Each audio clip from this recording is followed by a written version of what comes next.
right, welcome everybody to episode number 4 of Business Hustle. I've got a very special guest today. His name is Cliff Kohut. Did I get that right? Yes, Kohut. Kohut. All right, cool. And so Cliff is from 12th State CrossFit. That's right. Yep. And you're a co-owner, head trainer extraordinaire. I've heard lots of great things about you. So welcome. Well, thank you for having me, and thanks for the opportunity. I'm excited. No, I'm hoping we can have a good conversation and learn a lot. So tell us, first thing, where did 12th State get its name? I think I know, but I want to hear it from you. Yeah, and that is actually the most common question we get, and we also get called 12th Street all the time because it's the easiest thing to correlate it to. But that is actually one of the hardest parts of getting a CrossFit gym, at least we found out, was the name approval process. You have to send it out to CrossFit HQ. Really? They are going to, I think we had a list of 50 names, and we got accepted with 3 of them, and 12th State happened to be one of them. We want it to be as geographic as possible, and 12th State is for North Carolina, which is the 12th state of the Union. All right, that's what I thought, because I was talking to my brother about this, and he's like, where do they get the name? And I was like, I think it's this, and I Googled it, and I was like, okay, so it was 12. It makes sense. Yeah. It's still like it's something that people mess up all the time, but still people know. People know, it's 12th State. Absolutely. Yeah. So there's so many CrossFits and there's so many wide variety of names. So what are they checking when they go? Are they just checking like trademarks and stuff like that? Yeah, they're making sure that you're not using somebody else's terms, or if there's one that's already, because it's so, you'll attach your brand to that name, right? So 12th State is everything for us. It is our brand. Everything that we do is in a 12th State manner and a way. And so if we were to, maybe be something similar to somebody else, right, it could shift around that idea of what people think of us. Okay. And also they'll look for geographic terms. So if you're trying to do, if you're, the first gym in Atlanta and you want to be Atlanta CrossFit, now they won't let you do that. They'll kind of put the hammer down and say, hey, you got to be a little more creative than that. So we want to be geographic without being geographic. If that makes any sense. No, that's very cool. That's very cool. It's a unique name. It's memorable. I like the name. So what got you involved in CrossFit? I found CrossFit back in 2009. I was actually a gymnast at University of Nebraska. And while I was there, I was doing some strength and conditioning. And, I kind of talked to the head trainer. I said, hey, I want to do a little extra. And he's like, well, there's a thing that's kind of starting up, and it started a few years ago, but you can, come afterwards, and, I'll take you out to the football field and we'll do some CrossFit. And so he taught me clean and jerk. We did some sled pushes. We did some other strongman type movements with some medicine balls, and I was hooked from then. And when I came back home, I did it on my own for a couple years, moved out to Raleigh, and really was first exposed to the real CrossFit methodology when I watched the CrossFit Games on YouTube. I saw I think it was the 2010 or 11 CrossFit Games, and I was a little cocky, and I said, you know what? I'm an ex-gymnast. I see these guys doing pull-ups and L-sits. The guy that won the gymnastics event, it was an L-sit. And so that's where you hold yourself up. And nothing's touching the ground except for your hands. And he held the L-sit. I think I could be wrong, but for maybe like 2 minutes. Right. I was like, in gymnastics, that was our warm-up. And these guys were winning minimal gift, an Under Armour gift card for $750 at the time. Yeah. So CrossFit wasn't this big thing yet. And I was like, well, I'm a college kid. I could go out to Carson, California and win some cash and come back and have a good time, and was immediately humbled the second I stepped into CrossFit. And so mine was more of a competitive journey into CrossFit, but it is now morphed obviously to the business side of things. But it started there. I just wanted to be the best. Okay. Yeah. Yeah. Very cool. That's pretty funny. What brought you to North Carolina? I'm actually from North Carolina, okay. So I born and raised in Kernersville, North Carolina, which is a very small town right outside of Winston-Salem, in between Winston-Salem and Greensboro. I drive by it often. My wife is from Morganton, and so we drive by the exit for Kernersville a lot. Yeah, everyone, 40, right? Everyone knows. Yeah, everyone knows that exit. They drive by like Kernersville, really? That's what they name. Yeah, so I am from Kernersville, raised there. My dad ran a couple gymnastics facilities, so I grew up there. Grew up a gymnast, and so that hence why I went out to Nebraska for gymnastics, and also a very short stint at ECU as a diver. I did some diving at ECU, and then came back to North Carolina and circled back around and found CrossFit and finished up school at NC State here in Raleigh. So very cool. So what led you to open your own box? So I was again, my journey starts back at being a competitor and then morphing that competition into being a athletic trainer or a CrossFit trainer. And I did that at a local gym here in Raleigh. And that slowly shifted to my mindset to kind of talking to my dad, and he was an entrepreneur. And Dad, I think that this is going to be a good direction for me to take after college. You know, I've got this business plan. I had a class where we got to develop our own business plan for, you know, make up your business and go for it. And I didn't take it as just a project to get a grade on. Right. I was like, this is what I want to do. This and is the start. it had to happen for a reason. I took this. I could have took this class as a sophomore, and I took it as a senior. And I think having that mindset of taking that class a little bit later and like this could be a class. Yeah, well, it was like one of those things like, oh, you got to take this class to get your diploma. I was like, well, I can take this class and actually like have it morph to something on the business side of things. So I did my business plan. I handed it off to my dad and said, could you look this over? He's like, I think you got something here. And he's like, hey, you know, you've got some great ideas, but you also have it well organized in a way that if you can find some money, and that was the biggest thing, is finding investors that are willing to back it, you're going to be good to go. Yeah. And so that morphed into me finding a few business partners. I had 3 investors when I first started, and I've got a business partner now who's Dale Quirk. He's my business partner. He's a great guy. He invested in me and my vision from the very beginning. Yeah. And he is slowly but surely, you know, from the very beginning, been such a driving force with our culture and our business as well. That's phenomenal. So talk about the process of like, so straight from college, did you go straight from college into starting 12th State, or did you have a stop in between, or what was that like? Yeah, so I finished my degree at NC State in 2013. When I finished that, I was still working full-time at the local Raleigh CrossFit. That was the gym that I worked at. So I worked at that CrossFit gym, and from there, I kind of sat on that business plan for a little bit, got some experience on the coaching side of things, like the trait, right? You got to have good CrossFit coaches to run a CrossFit gym. That's what it's all based off of. So I was like, okay, I'm going to be the best CrossFit coach I can be for this year. And I really focused on that. Once I got through that, I was also competing in CrossFit. I made it to the 2014 CrossFit Regionals, which is the step right before the games. Yeah. And so I was able to make it to that and really took the leap right after that. I kind of sat down with my fiance at the time, my wife Hannah, and I said, "Hey, I think we should take this to the next level. I think we should, let's start a gym, and I'm going to find some investors." And it was. What was her reaction? Her reaction was, "Well, we're getting married in August." And my game plan was to have a gym in July. Oh, that makes sense. And so she's like, no, honey. And this was in March or in April. Okay. And I had my business plan. I was sitting on it. I had everything well organized, but I just didn't have that funding to go forward with that dream and on that idea. And she was like, how about September? That's we get married in August, we go do the honeymoon, and then we can come back, and now you can work on the baby that is your business. Yeah. And so she's been very supportive from the very beginning. But yeah, she did bump it back just a little bit on us and said, hey, let's first things first. Hindsight, that was probably a good idea. That wasn't. Yeah, well, at the time I was like, oh man, she's winning another battle. But no, that was a battle I was willing to take for there. So what was the hardest thing getting started, like making that transition from your own gig into starting your own business? What was the hardest thing that you look back and you're like, man, I'm glad we survived that? I think, every business owner goes through the normal, man, it was tough. We were tight on cash. We weren't making any money. I think that's pretty generic across the board. I think everyone experiences that. I think maybe what would have been unique for me was, and maybe more people experience this than I know, but it was running the business, but also running the trait of the business, like that trade. So, hey, I'm going to go coach the 6 a.m. class, and then I'm going to answer some emails until 9:30, and then I'm going to coach the 9:30 class, and then I'm going to, run our open gym time so people can come in and train and do what they want to until 12, and then, I got to check the books, I got to, do all these monthly things I got to do. I'm going to go home to do that and, let the dog out. Yep. Come back home and run the 3 o'clock class, 4 o'clock class, 5 o'clock class, 6 o'clock class.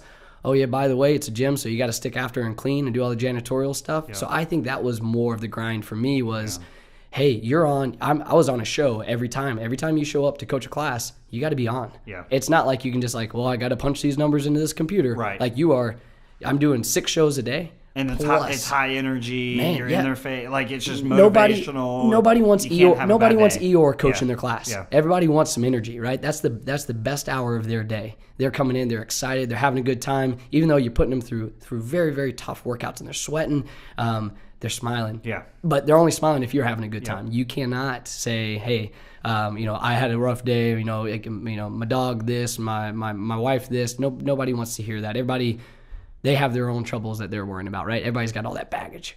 Yeah, I always say, because I'm a kind of a student of small business. I love small business. And I always say that there's two sides to small business. There's the small business side, and then there's the actual craft. Whether you're an auto mechanic and you've got actually turning the wrench and fixing cars, but then you've got insurance, you got to pay bills, you got to pay the power bill, you got to figure out payroll.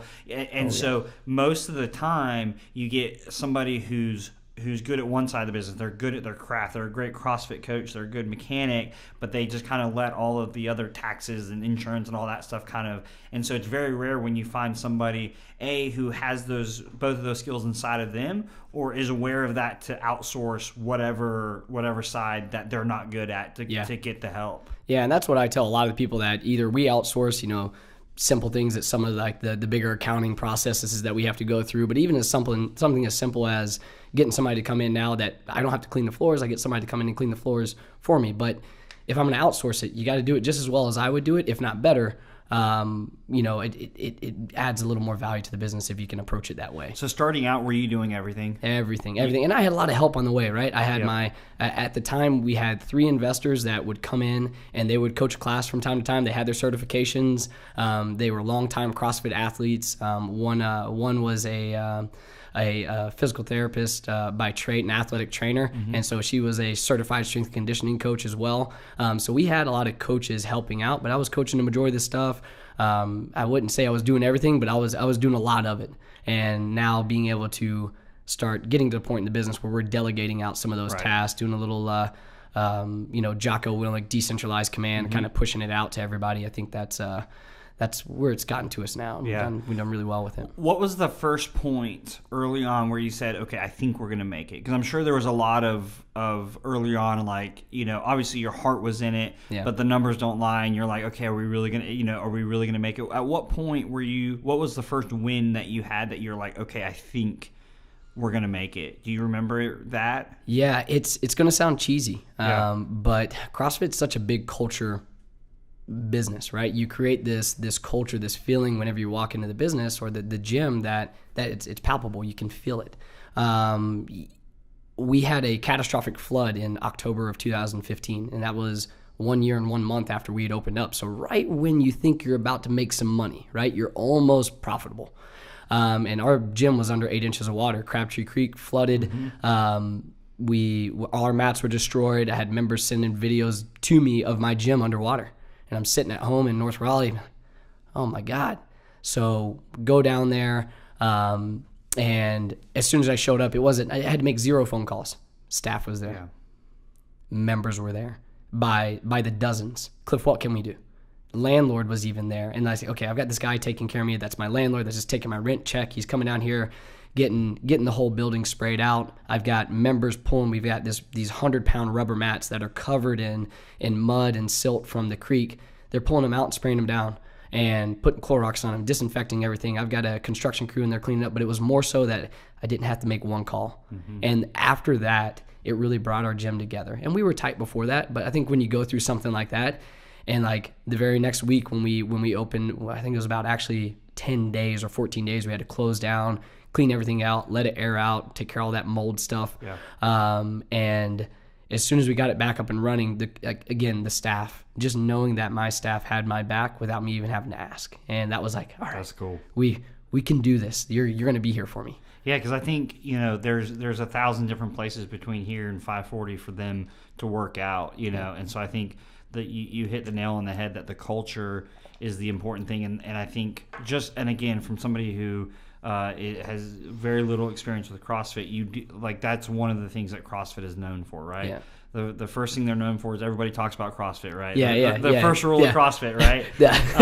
And then, but the second rule of CrossFit, which is close behind that, is just the community and the rooting for each other. And so if you can nail that, then I think you're going to have a successful box. And it sounds cheesy, and sometimes it can be pushed, right? You can try to say like for a kid, eat your vegetables, like do it. I don't want to eat my vegetables. It's like, all right, well, cheer for this person. I don't want to cheer for this person. That, like, if you force it, it can't be done. But it's a top-down thing. Yep. If you do it, then your coaches are going to do it. And if your coaches do it, the members that have been in your gym for the longest, they're going to do it. And then when they do it, the person that comes in for the first time, they're going to be like, everybody's doing this. Everybody's high-fiving. Everyone's smiling.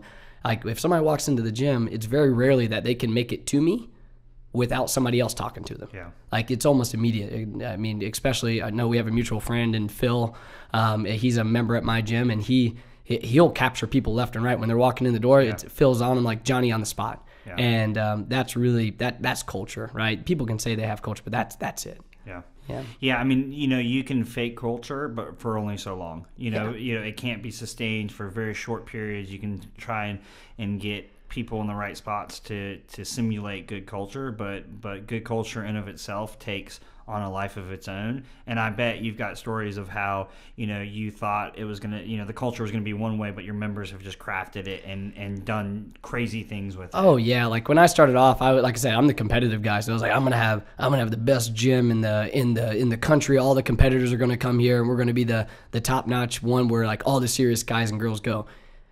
We're still successful in that way. I still have regional and games competitors every single year. We've had it for the past 2 years. I still have all that happening, but the culture doesn't change. It doesn't shift to like those are our superstars that we idolize. Like they are great individuals, but they're just another part. They're just another member. Yeah. They're another part of what we can offer. They're not everything, and I think that we balance that delicately. I think it's done. What's the number one factor for somebody starting CrossFit to be successful? Like if I was going to start CrossFit, what's the number one factor that you see in people for them to be successful? I think it sounds simplistic, but commit. Give it 4 weeks. Give it some time. Just like starting a new diet, or you're going to start a new business endeavor. You can't just like, well, I tried that once and that didn't work. Like, give it some time. And it's the same thing that I'll say with some of my people that will come in and they're already members, but they're going to try a new diet. It's like, well, like, what do I do with this new diet? Well, have you tried it for 4 weeks? Have you tried it for 6 weeks? Have you given it some time to see if you like it, you can do it, you can maintain it, you can fit it into your schedule, does it work with your lifestyle? All those factors that work with diet work with exercise as well, right? Does the gym I want to go to offer a 5 a.m. or a 7:30 p.m. class? Because that's the only time I can come. If they do, check. I can do that. I can make that work. Now it's just blocking it off and committing, saying like 7:30, that's my time. And I think that's hard for most people to do. But if you can keep a schedule and keep yourself to that schedule, you can get it done. And I think that CrossFit is polarizing. I think that it does invite a certain individual to be like grab to it right away. And I can see those people coming in the door like, yeah, here we go, CrossFit. And they're like, those are the easy ones to get in, right? They already want to be there. What's more exciting is to see somebody that's a little intimidated. They're a little unsure if they should be there. And that's disheartening to me because everyone should be there. I want everyone to experience CrossFit. And that's what I want to get this business to, is having multiple locations to where more people can experience CrossFit in the 12-state way. And I think we do a really good job. But so kind of leads me to my next question. What is the 12-state way, and what makes a good CrossFit box from an average CrossFit box? For us, going back to the 12-state way, it's pretty simple. It goes back to the mindset of when I opened this place. I wanted to open a gym that if I was a member, I'd want to be a part of, right? If I wanted to do a class at this time, it was available. If I wanted to do this style workout, it was available. If I wanted my coach to, have this personality, it was available. So if I wanted to be, I was almost my own avatar, right? Like create a gym that Cliff would love. And so if I can do that, I have all my other coaches that are underneath me. Hey, run this class the way that if you were a member, you'd want this class to be ran. If you're a member in class, be a member or be an athlete in class that you'd want right beside you.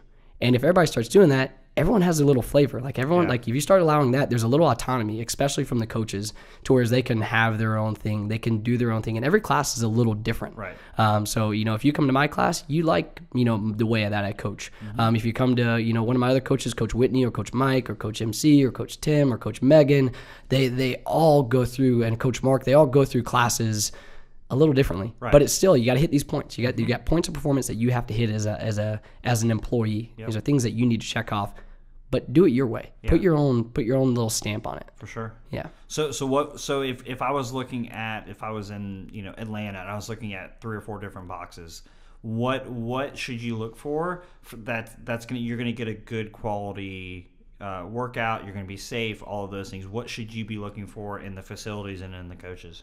I think first things first, you actually look where you don't think you should look. It's on the customer service side of things. Do you get a response within an hour? Or not an hour, within a day? Do you get a phone call back within a day? Are you able to do those little things on the business side that show that you have everything together? Yeah. If you're answering emails on time, if you're answering phone calls on time and responding to people in a timely manner to get things taken care of, then you probably got other things in order. You probably got a pretty darn good staff. Yeah. You probably, you got a janitor doing something in there, cleaning it, keeping it safe, keeping it clean. So I would just send out emails. Just pick 3 or 4 gyms. You don't have to really do much more than that. And whoever gets back to you. On top of that, you could start looking at their facility. Go to their facility. Look around. Do they do the small things right? The founder of CrossFit, Greg Glassman, has a quote going back to hey, it doesn't matter how well you coach classes. If you don't have TP in your bathroom, nobody's going to take you seriously, right? Right. Prioritize, right? Get these things done right, and then take care of the other things. So I think stuff like that, just going in, getting a feel for the gym, and you'll know when you walk in. Like we said, when you come to 12 State, hopefully you get greeted right away. Somebody talks to you, somebody's smiling at you, somebody acknowledges you, right? Because there's that culture. I'm invited. Yeah. People want me here. If you can stand around and nobody says anything, it's like, ooh, Yeah. do I want to be here? Do they want me here? Yeah, they want me here? It was already hard enough for me to park across the street, walk into your building, and I've been fighting this internal battle for 2 months of whether I should start CrossFit or not. I told one of my buddies I was going to do it, and he told me not to, but heck, I'm still here. Yeah. And then all you have to do to close the deal is to take care of that person, right? Listen to them, bring them in, have a conversation with why they're there. I mean, it's the classic quote of, I don't even know who said it, right? Wayne Gretzky or Michael Jordan or something. 80% of it is just showing up. Yeah. I mean, probably CrossFit, it's probably a higher percentage. It's probably 98% is just especially that first time of getting over the intimidation and the fear and all that. If you can get there and then you're welcomed like that, I bet it goes a long way. Yeah, what's the old quote? Nobody cares how much you know until they know how much you care. Yeah. Right? And we try to put that in every single one of our classes and every single interaction that we have. That's it. How do you think your collegiate competition has helped you in business? I'm very competitive. You said it like 7 times. Yeah, I don't like losing. My dad, and maybe it's my dad's fault. I don't know. We're gonna have some Freudian conversation here, and we're gonna have some psychological. I've got tissues, so we're good. Tissues. I mean, you need to get a little couch over here. Is what you need, where I can just lay back and There little you go. chase. My dad told me I used to wake up in the middle of the night screaming, "They're winning. They're winning." I was having nightmares about losing at such a young age. I was like, I got to win. I think that going back to that competitive mindset, I can handle loss as well. And especially being in an individual sport, it's not, and I think business is an individual sport, right? It's you and your, even though you got your team, it's your stamp, it's your name on it. You're kind of the head coach. You're leading the way. I was able to learn from my losses. And so if I lose anything in business, I can learn from it, right? Failure's not a bad thing. You can learn from your failures. And I think being a gymnast, I was able to go back, and whether I recorded something that I did on a certain routine or a certain skill, or if I got a poor score and I could talk to a judge and a judge could let me know why. Okay, I didn't point my toes here. I didn't do this here. And it was very apparent. You can do the same thing in business. This didn't happen. Let's go back and look at what were the things that led up to it. And let's learn from that, and let's not make that mistake again. I try to use that same thing with my employees. You make a mistake, that's fine. Let's learn from it. I'm not going to fire you if you didn't lose me money. You didn't hurt anybody. Yeah. I don't want to get rid of you. We just spent all that time for you to learn from that mistake. You're better now. Like you should almost get a raise. I hope you're not going to get a raise. You're not going to get a raise. But hopefully you learn from it and you're a better employee because of that. I mean, that's really insightful because, in gymnastics, again, this is probably coming from the least athletic person in Raleigh, but, in gymnastics, I'm sure you could, do your routine or diving or whatever. I mean, and we all watch the Olympics, so we're all experts in this. You can do your routine, and if you walk off, you can walk off. If you never look at the judges, you never look at your score, it is what it is, then you're not learning. And so many times in business, we have the habit of doing that. We make a mistake, and then we're like, okay, the mistake was made. I'm just going to go and just go a different direction instead of looking back and say, okay, look at the judge's scorecard, which is the market telling you. Yeah. We ran this promotion and nobody showed up, or we did this, we spent this money on this, and why, and delve into that a little bit deeper. What caused us not to win? And then say, okay, what can we learn next time? Because if you're looking at the judge's scorecard that says, you need to point your toes, or you need to hold it a little bit longer, or whatever it is, you need to stick the landing more, then you can work on it, you can better it, maybe you're changing your form or this or that, and you're improving upon it. But if you never go back and autopsy your performance, then you're not going to learn. And I think in sports that's pretty common. People that are competing at a high level, they watch film, they go back and they can relive the performance in their head. Yeah. But in business, we just don't do that. We make a mistake and it's embarrassing. We don't want to talk about it. We spent 10 grand on this idea and it didn't work, and so we don't ever want to talk about it again, instead of saying, well, this is what I learned from it. Yeah, it's like you said it a couple times. It's your performance, right? It's yours, right? So you've got to own that. You've got to say, like, and if it was something good, yeah, you can take that and like, yeah, look at this. We did something really, really well. But if you did something poorly, you can put the blinders on and pretend that it didn't happen. But you're probably going to make that same mistake again. Yeah. And that you don't want to do that. You want to make sure that you're looking at the things that have happened, that judge's scorecard, and say, all right, well, I'm going to point my toes next time. It would be very easy to say, like, well, that judge just doesn't like me. Yeah. He's got it out for me, and that can happen in business. Oh, this person or that, like this excuse, like look at your performance. Yeah, or my gym got flooded, and so that's the reason why I wasn't successful in the third quarter in 2015, or whatever. Yeah. And I mean, and the thing, I think the important thing is to look back honestly with like self-awareness to say, was that really the problem? And if it was, businesses in Houston get flooded and are out of business for 6 months or a year, like that's going to affect your business. But, and so if it really did affect your business, then say, okay, that's nothing we could control and move on. But really dig in deep to say, was that really what affected the business? Or was it after that I took my foot off the gas because I was depressed or I was discouraged or whatever, and really, dive deep down inside of it? I mean, I think that's super, super important. Yeah, I think it's easy to say, especially when it's something like that you really, like, that's hard to control, a flood. Yep. But hey, I could have not opened up a business in a floodplain. Yep. So I can learn from that. I definitely have. If I'm going to open up another gym, it's not going to be beside a creek or heck, even an ocean. Like I would love to be at the beach, but I'm scared. Especially Crabtree Creek. That's the worst. Oh my gosh. They're doing stuff all over the place, trying to fix it, trying to make it better. Our landlord's really working with us now. So like we learn from that. I got a landlord, digging a ditch beside the building. Yep. We've got some flood protocols in place now, and we've learned from our mistakes. So if it happens again, we actually had a scare. I think it was 8 months after, maybe 6 months after that it rose up again, and it came all the way back to the door. But we put sandbags in front of the door, put all our expensive equipment up, stacked up as much as we can, and said, okay, well, let's fin the fort and see if we can withstand this one. Well, and the other thing is I think your resilience. How long after the flood till you were open? I think we had classes. I want to say we were running classes 2 days after at a park. So I had my coaches hitting the ground, running classes for the members still. Like we refunded all their dues for that time that they missed, and we took care of them. They couldn't have a gym to come to, so we got that. And even most people said, no, don't do that. You got to keep running this business. We want this thing to succeed. And we're running classes down the way, but opening up the business, I think we had our doors back open again in 2 weeks, and it was a little funny. At the front of the building, we had some of the sheetrock still missing, so you couldn't see into the bathroom, but you could see people walking in as if this wall was cut out. You still had your stalls and everything, but you got like, oh, well, all right, well, and we still made it work, and everybody was good with it. We got all that fixed, and but that's a perfect example that you were resilient. You had a challenge, and you were resilient, and it would have been easy to sit there and say, woe is me. our place flooded, or we got to go buy a bunch of new stuff, or this, that, but you found a solution, you persevered. And I think that's part of the competitive nature, is that you just don't want to lose.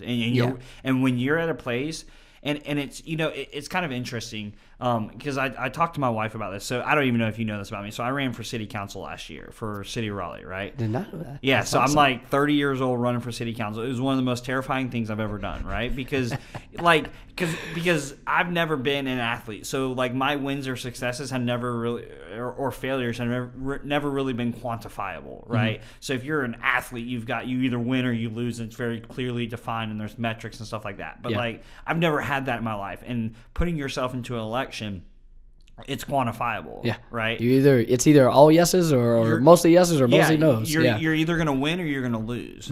And so, and I discovered something about myself. And so I did this for multiple reasons. And one of the reasons was to push myself outside of my comfort zone, to make myself do something that was very uncomfortable so I could learn and so I could grow. And one of the things that I learned is you have to have this balance between overwhelming confidence but overwhelming humility of like, I'm going to lose. Yeah. Because, and it's that fine balance, because you don't want to have too much confidence to where you're blind to the loss, but you don't want to just be, oh, there's no way I'm going to win this. Because I was 30 years old, I was running against an incumbent, I had spent $2,500 where the 2 years before, the two people spent over $100,000 each. I mean, like it was, and I did pretty good for my first race. I got about a third of the vote. The other guy got about 2/3. So that's awesome. But I learned that fine balance of confidence, and you touched on it before about being okay with losing. Yeah. And it's that confidence of like, when I would talk with people, I would say, and it was that weird feeling of like, I'm going to win. This is my pathway to victory. This is how I'm going to win. And I truly believed it. But at the same time, in those private moments with myself, I say, you know what? If I lose, it's okay. I kind of compare, this is probably a little blasphemous, but I kind of compare myself to Conor McGregor, right? Because Conor McGregor goes into this big ring, and if he wins, he wins.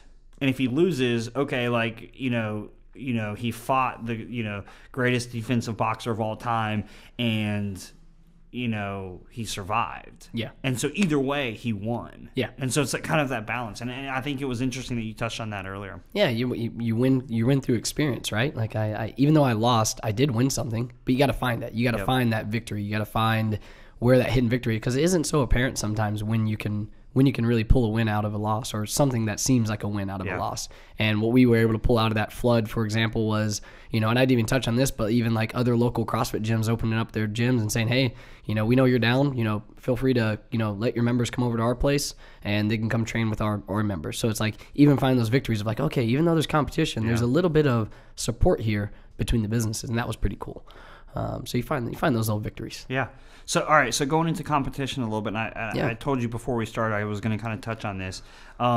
So talk a little bit about competition inside of like CrossFit and opening up CrossFits and stuff like that. So touch on that a little bit about, what are the requirements for opening up a CrossFit in terms of next to another CrossFit and stuff like that. So talk a little bit about that. Well, right now, as far as I know, you can open up a gym wherever you want.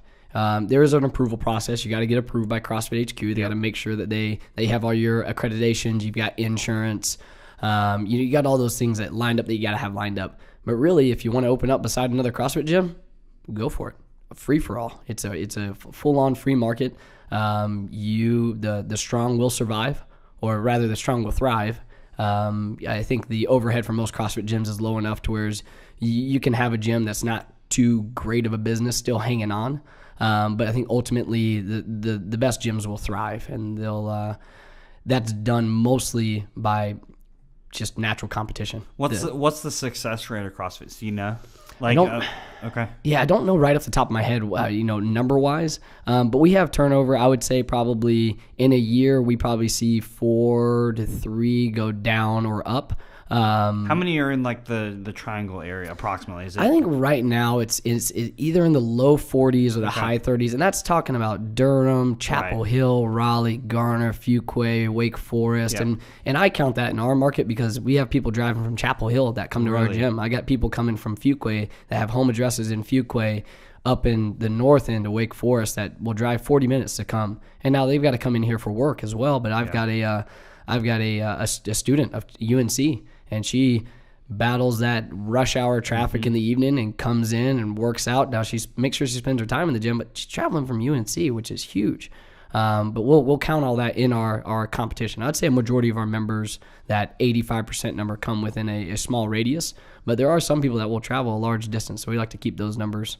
Well, and I think we talked about this a little earlier about the culture being such a defining part of CrossFit experience and stuff like that. What other things are you doing besides culture to, and it may just be culture, but to set yourself apart from the CrossFit across the street and across town and stuff like that? Like, what are you doing to put you above others? I think culture is the biggest one. That's the biggest separator. There are other things that you can do on the business side. I am trying to delegate as best I can to make sure that, as of right now, it's probably creeping up on the hour that we're going to have morning or evening classes starting, and I'm not worried. I've got my coaches there running the show. They're going to run a good class. So starting to delegate classes. I think that the biggest thing that we're doing right now is continuing education, getting our coaches to go out and get certifications to make sure that they're learning the newest material. None of that was required from CrossFit. You can do it. You don't have to. There are some baseline certifications that you have to get, but as far as continuing education, there's nothing that you have to do. You get to go to a weekend-long seminar. You get a level 1, and you can put in your application. Doesn't mean it's going to get approved, but you can at least start the application process to have your own affiliate. It doesn't take a lot to get there, but I think it takes a lot to run a really, really good CrossFit gym. So we're focusing on the continuing education piece, making sure that our coaches are well trained. We've got 2 coaches that have a certified strength conditioning specialist certificate that is the same thing that any coach or any strength conditioning coach in a NCAA or NFL locker room is going to have. And so we try to get those things done. We also try to make sure that all of our coaches are up to speed on all the stuff that they can do well. Very cool. Let's go a little bit into exercise and small business, right? So a lot of times when people are starting small businesses, they're doing it at night, they're doing it on the weekends, they're hustling, they're trying to make it work. And I find myself in this situation right now, right? This is me, right? I've got my day job, I've got wife, kids, and I've got about 3 or 4 different side projects I'm working on, trying to make ends meet, trying to get everything going in the right direction. Yeah.